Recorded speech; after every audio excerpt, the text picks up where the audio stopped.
மா மா இங்கதான் இருக்கியா? வாமா, காலேஜ் முடிஞ்சிருச்சா?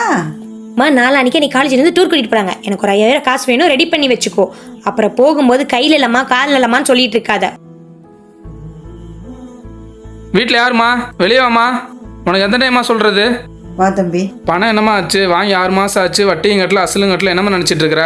கையில் இருந்த காசெல்லாம் கொஞ்சம் செலவாயிருச்சுப்பா. பிள்ளைக்கு காலேஜ் ஃபீஸ் கட்டிட்டேன். என்னப்பா? என்னமோ பண்ணுமா. உன் வீட்டில் 1000 பிரச்சனை இருக்குமா? அதெல்லாம் நினச்சிட்டு இருக்க முடியாதுமா. எனக்கு தேவை பணம்மா. 2 மாதம் போகிறதுக்கு தம்பி கொடுத்துட்றேன். உனக்கு 2 நாள் தான்மா டைம். அதுக்குள்ளே அசல் வட்டி சேர்த்து கட்டுற வழியே பாருமா.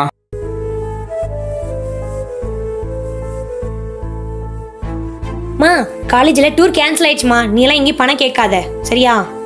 ஏம்மா, என்னாச்சு? அவங்க அப்படிதாம்மா, திடீர்னு பிளான் பண்ணுவாங்க, திடீர்னு கேன்சல் பண்ணுவாங்க. இன்னொரு நாளைக்கு பிளான் பண்ணிக்கலான்னு சொல்லிட்டாங்க. நீ எங்கேயும் பணம் கேட்காம இரு, எனக்கு அது போதும், சரியா? சூழ்நிலைகள் மாறும்போது வாழ்க்கையிலும் சில மாற்றங்கள் தேவை.